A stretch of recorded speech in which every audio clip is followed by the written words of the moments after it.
All right, so today we are adding to the statistics unit that we started last week.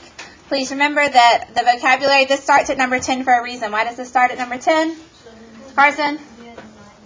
You had 9 last time, so that 1 through 9 is still going to be on your test this Friday. So if you haven't learned that vocabulary, make flashcards. All right, our notes today, this should be number 10. So make sure we number that, number 10. All right, so last week, one of the things that we focused on was measures of central tendency. The key word in central tendency was? Central, because central tendency was finding the center. So we had mean, median, and mode. Mean was the center because it's the average. Median was the center because it's literally the center number. It's the middle. All right, mode was considered the center. It was the number that appears the most. So it gives me a general idea of how the data looks, okay? So mean, median, mode are my central tendency. Today we're going to focus on measures of variation. All right, it says measures of variation. They don't describe the center. They describe the distribution of the data. Another word for distribution, you'll hear the word spread. All right, so another way to say that is they describe the spread of the data. Because what they're doing is they're telling you how are those numbers spread out. Are they all far apart? Are they all close together? So, for example, like the numbers, I'm just going to call out a bunch of numbers and you tell me, are these going to be spread out close together, spread out close apart? 8, 2, 5, 11, 8, 9, 1, 3, 4, 7. There's my list of numbers. Are those far apart or close together? Those are close together, right? Okay, another list of numbers, starting with 86, 152, 368, 11, 22, 954. Those are spread like super, super far apart. All right, guys, what these measures of variation do is they help us measure how close together the numbers are, and they help us measure how far apart the numbers are. All right? When we're doing these measures of variation, we're going to talk about something called quartiles. All right? The important part about a quartile is its values that divide the data into 4 equal groups. So they're called quartiles. Does that mean there are 4 of them?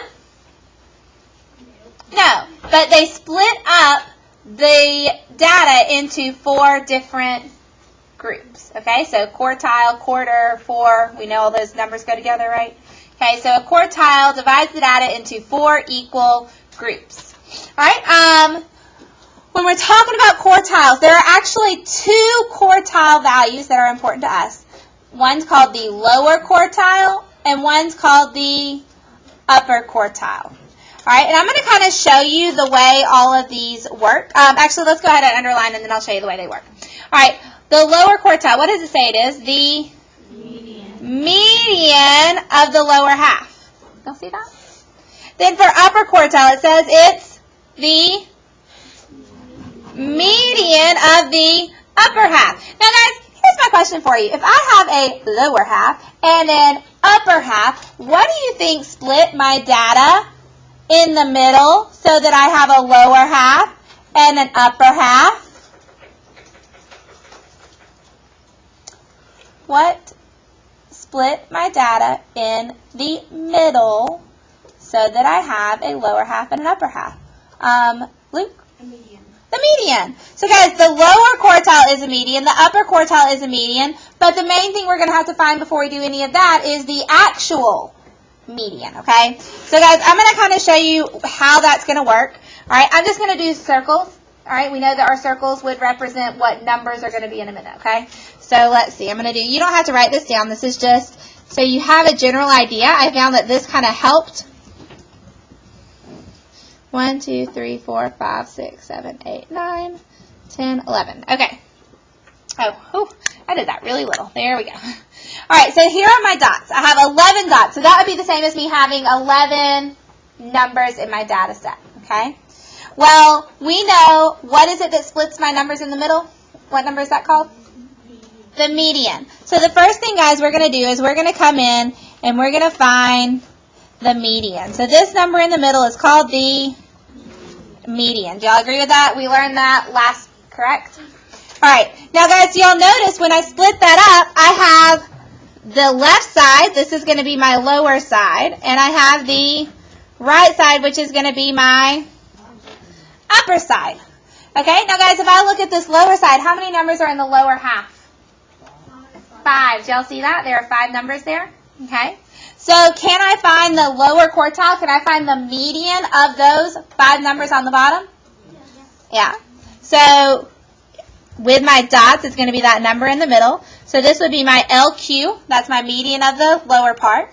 And then on the upper part, that would be my UQ, the median of the upper part. Now, guys, what do you notice? Do y'all see how there are 2 numbers? Or 2 circles, I guess, really, in each one? So, did my quartiles split this up into 4 equal pieces? Yeah. Now, guys, our goal, what we're going to be finding today is just these numbers, the lower quartile, the median, the upper quartile. We'll also talk about range and stuff in just a moment. We're not going to necessarily focus today on these 4 equal pieces, but is that still really important that we're seeing that? Yeah, guys, that should kind of give you an idea when we're doing our work. We should see 4 equal pieces in our work, okay? All right, so that's kind of neat, I think. All right, so let's go back to our definitions for a minute so we can actually get to some math stuff.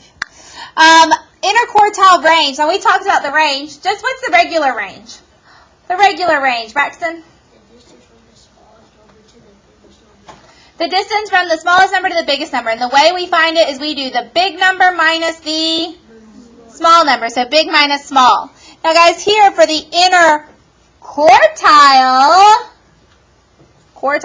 range, it's the difference. What does that mean? The difference? Subtract of the upper quartile and the lower quartile. So, guys, you're literally going to do your UQ minus your LQ, which is your upper quartile minus your lower quartile. All right? Going back to my picture that I just had, do y'all see where it says 50% of the spread? That means 50% of the data. If I look at this sheet, there's my UQ, there's my LQ, there's my UQ.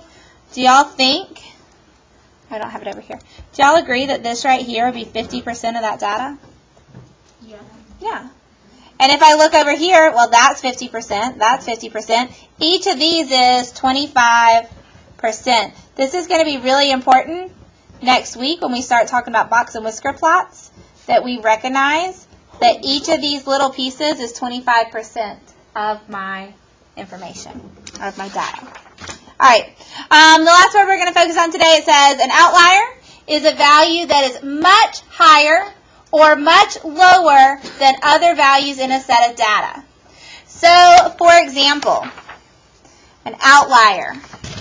If I had the numbers 8, 3, 7, 8, 2, 37, 1, 5, 6. All right, is there an outlier there? Is there a number that is much higher or much lower than the others? Ellie? 37. Yeah, 37 is an outlier. All right, what if I had the numbers 56, 37, 18, 29, 47. All right, is there an outlier there? No. Yes. 18. All right, 18 does look lower, but is it really that much lower than 29? No. So this would be no outlier. There really is no outlier. Guys, just like on the mode, are you always going to have a mode? No. Are you always going to have an outlier? No. All right. Mean absolute deviation. We're actually going to talk about this next week. All right, we're going to talk about this next week, okay? This one, I'm going to verify with Miss Donohue and Miss Willis, and I'll let you know tomorrow. But as of right now, I do not think that this one will be on your test Friday because we're not going to actually talk about how to calculate this until next week, okay? All right. In fact, we probably should have left that one off, but it's okay. All right, so if you'll flip over onto the back, I also have our notes set up for us. Like, y'all hit the jackpot today, okay? Thank you. You're welcome. All right. today our notes are on measures of variation. We're literally just going to calculate all of those measures, okay? So remember when we did central tendency, it said calculate measure central tendency. You had to automatically know mean, median, mode, and then we added on their range, right? Today what we're going to do is we're going to calculate the central tendency, and I'm going to write out what it is I'm going to be looking for on all of these, which should be kind of obvious from that little circle example we looked at. All right, what was step one? Step one last week. Step one last week when we started these problems. What did you have to do first, Ledger? You have to order them least to greatest. Put them in order, least to greatest. Guess what our step one is? Put them in order from least to greatest, okay? And that should be really easy on this example because I want you to still write them out horizontally, okay? So my smallest number is 1, then 8, then 25, then 30, then 50, then 70. All right, and I wrote on the box a little bit just because I know that we're going to be a little short on space today. If you didn't, it's okay. We'll still have room. All right. If you wrote on the box, I want us to skip 2 spaces. Actually, we're just going to skip, everyone, let's just all skip 3 spaces because I want to make sure we have lots of room to show our work. All right, so when we're calculating our measures of variation, what I'm looking for first is going to be the range. All right, because the whole goal in the range, it's not central tendency. All right, Braxton, what did you say the range was? All right, if the range is the distance from the smallest number to the biggest number, doesn't that tell me how it's spread out? Yeah. So guys, range is a measure of variation because it tells me how far it is from the biggest number to the smallest number. All right. The next thing we're going to find is the median. All right. Now the median is a measure of central tendency, but in order to find the quartiles, what do we have to have? The median. Okay. All right. Then we're going to find the upper quartile.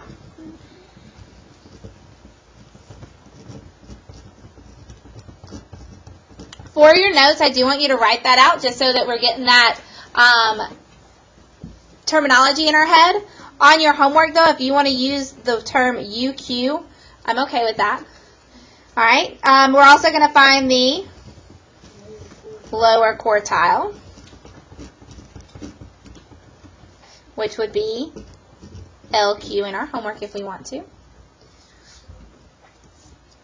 All right, once we have found the lower quartile and the upper quartile, we're going to find something called the inner quartile range. All right, on your homework, you can call this IQR. All right, and then the last thing we're going to talk about are outliers. All right. All right, so once you had that set up, the range, we did that last week. What do I need to do to find the range? Nick? The biggest number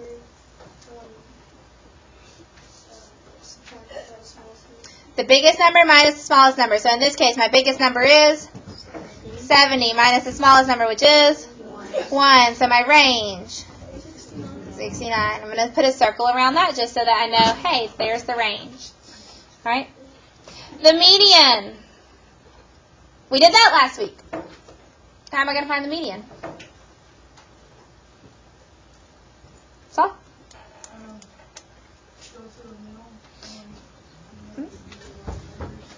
Yeah, so go to the middle. Uh-oh, what happened? Add 2 numbers in the middle. All right, so guys, and y'all might not have realized this last week, what we were doing. If we have 2 numbers in the middle, the number that we're using for the median isn't actually in this list. It's the number that's in between those 2. Did anyone else notice that? All right, so how am I going to find what's in between 25 and 30? What would I do? Caleb? You would add both the middle numbers and then you divide them. We're going to do 25 plus 30, which gives me 55. 55. And then what do I have to do? Divide it by 2, because there are 2 numbers that I added. And what do we get there? 27.5. Now this is my median. Okay, so I'm going to put down here 27.5.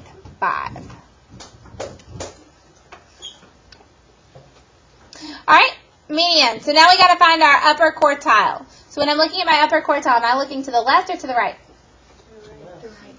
To the right. We're looking at these upper numbers, the bigger numbers. All right, now guys, when I look at the left, when I'm trying to find the middle, what do you notice on this one? Do I have to add and divide? No. What number is in the middle? 50. 50 is in the middle, right? So 50 is my upper quartile. Now it looks a little goofy since I put that arrow through it, but the reason I put that arrow is because 50 is the upper quartile. It's helping split it up. All right, and we'll talk about that at the end. What am I going to get from my lower quartile? Lower quartile, Duster? 8. So 8 is my lower quartile, my LQ. All right, so guys, the reason I put all those arrows, do you see all those arrows, how I split it up into 4 sections? Each has how many numbers? 1. So does it make it clear where my 4 sections are going to be? Okay. All right, interquartile range. What am I going to do to find the interquartile range? Interquartile range.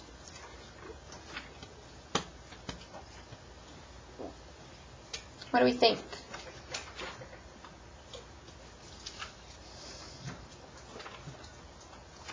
What do you think, Husband?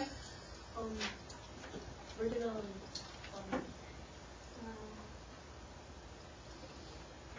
find the difference of the upper quartile and the lower quartile. Find the difference of the upper quartile and the upper quartile. What does the word difference mean? Subtract. So we're going to take my upper quartile, 50, and we're going to subtract my lower quartile, 8, which gives us 42. All right, outliers. Were there any numbers that stood out, just seemed like really much higher or much, much lower than the others? No. Braxton? Okay. So when I look at it, the number 1, now 1 is a number that just generally usually tends to stand out to me. All right, but guys, if I look at like the distance between these, how far is 70 from 50? 20. So 1 to 8, is that really that far? No. 8 to 25? No. They're not really. 1, it stands out. It looks like it's much lower, but that's really if I'm comparing it to 70. But once they're in order, which they already were, is 1 really that far apart from the numbers down here in the lower quartile? No. No, if I look 1 to 25, that's not that bad. 30 to 70. Is there a big difference in the space from 1 to 25 and the space from 30 to 70? How far is 1 to 25? 24. How far is 30 to 70? 40.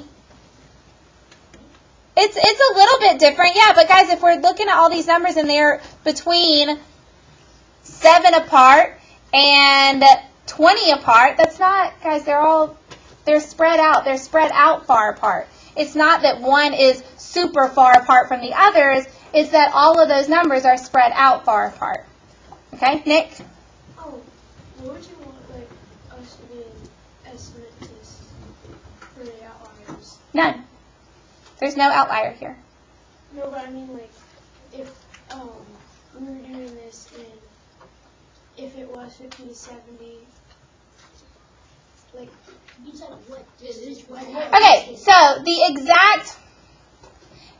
exact calculation to find the outlier.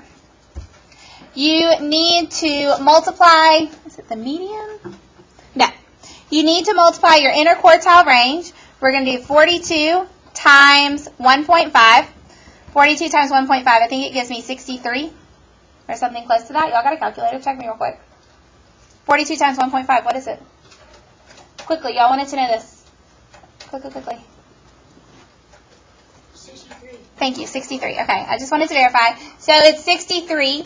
To tell us something's an outlier, I would take this outlier, or I would take this number, my LQ, minus 63, and my UQ plus 63. If there's anything outside of that range, so LQ minus 63 would be 8 minus 63, which would give me a negative 55.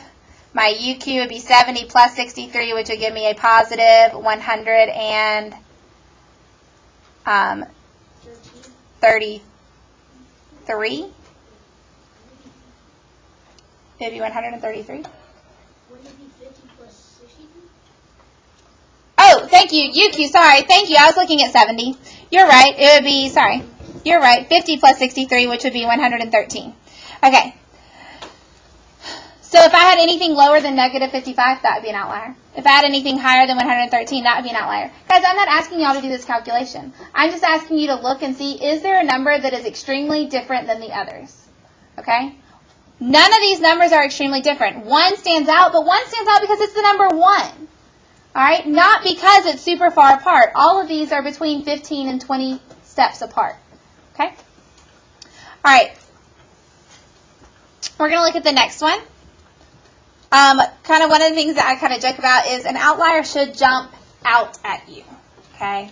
It should be very, very far away. As you can tell, guys, 113, wasn't that really far away from 70? Yeah. Negative 55. That's going to stand out. Okay? All right. Down here on the bottom, we're going to find the measure central tendency for both of these.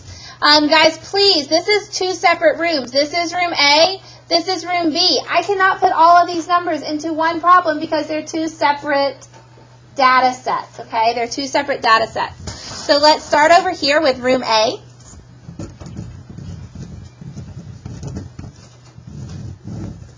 Room A. Let's go ahead and put our numbers in order. Smallest number. 65, then 67, then 72, next 78, next 80, next 87, next 92, and then last 100. Guys, again, if you'll mark those out as you go, it makes it a lot quicker to be able to tell what you're still looking at and to put those numbers in order. All right, guys, I'm going to skip 3 lines again so I have room to do that work. We're going to do the range, the median, our upper quartile, our UQ, our lower quartile, our LQ, our interquartile range, our IQR, and our outliers. In fact, we can probably go ahead and do our outliers. Are there any outliers on this problem? Any numbers that jump out as being really low, much, much lower, or much, much higher? No. So there are no outliers here either. Okay. All right, how am I going to find the range? This was last week. How do I find the range? Nick? 100 minus 65, which equals? 35. All right, what's my median? How do I find my median?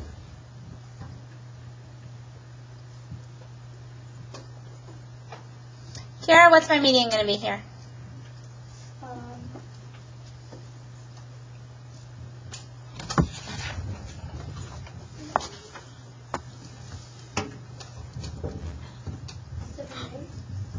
All right, so make sure we're starting on the outside and going in. 65, 100, 67, 92, 72, 87, 78, 84. When we get to the middle, we're actually at 80.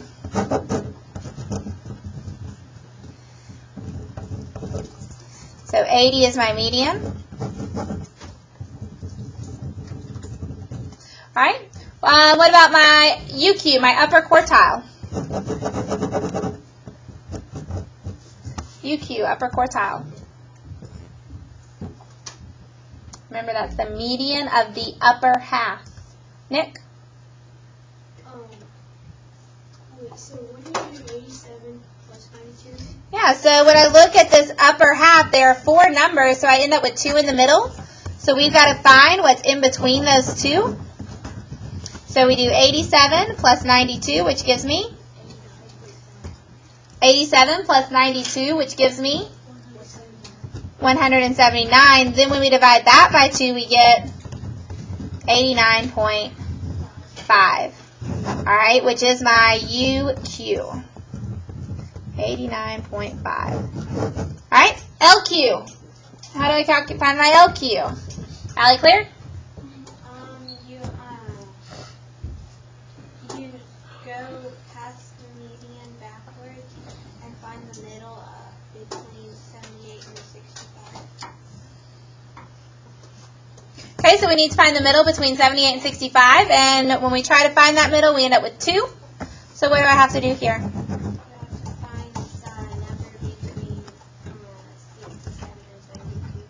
We got to find the number between 67 and 72, so let's add them up. What does that give us? 139. Then we can divide that by 2, which gives us 69.5, which is my LQ. All right, and then what are we doing for our interquartile range?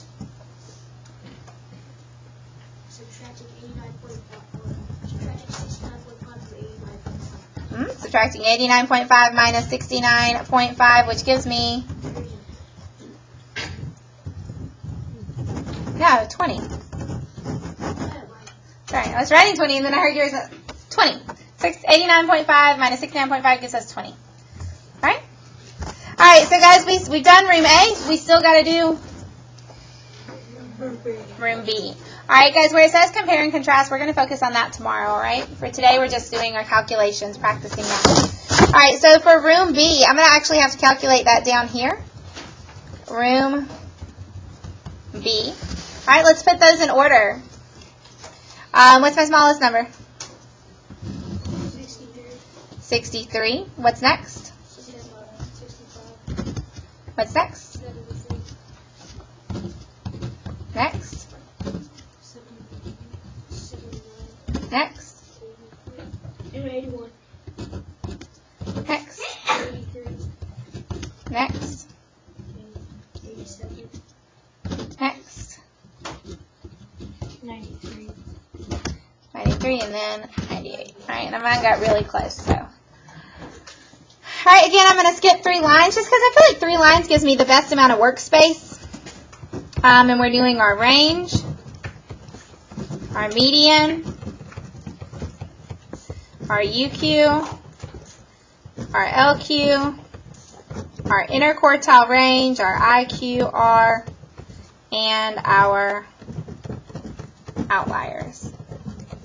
All right, let's go ahead and do outliers since we just read that. What outliers do I have? None. I'm going to zoom it in a little bit because my numbers are kind of small here. All right, so outliers are none. What about my range? How am I going to find my range? Oh, what do we need to do? Nick?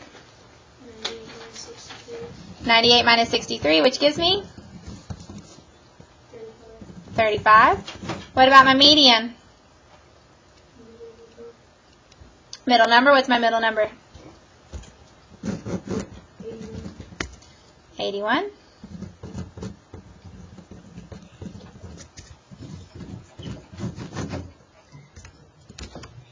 What about my UQ? Haley, what are we going to do for that?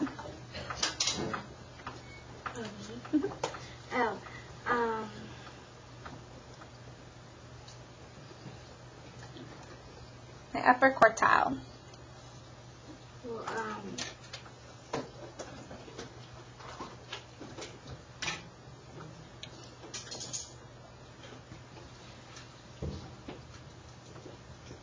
What does it say on our definition on the other side? What does it say what our upper quartile is? The median of the upper half of the set of data. The median of the upper half. So one thing that I'm noticing is, guys, if you don't write your numbers in a straight line, is it easy to tell where everything splits up? Now, if you're having to double line your numbers, we're going to want to find a different space to write our list, okay? So we have to have our numbers in line so I can see, oh, here's my upper half in the middle. Is there a number in the middle? No, there are 2. So we're going to have to find where that splits and do our 87 plus 93, which gives us 180. And then we're going to divide that by 2, which gives us 90 as my upper quartile. All right, what about my lower quartile, Morgan?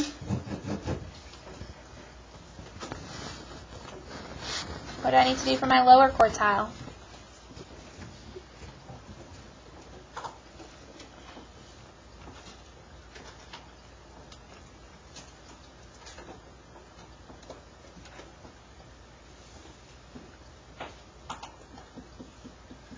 Split 73 and 65, and then add that together. So it's going to be in between 65 and 73 because those are my middle two numbers. We're going to add them together, which gives us, and then we're going to divide that by 2 so we can find the middle, which gives us 69, just 69. Perfect. All right, so I get 69 there is my lower quartile. What about my interquartile range? Now what do I have to do for that? Abby Faith.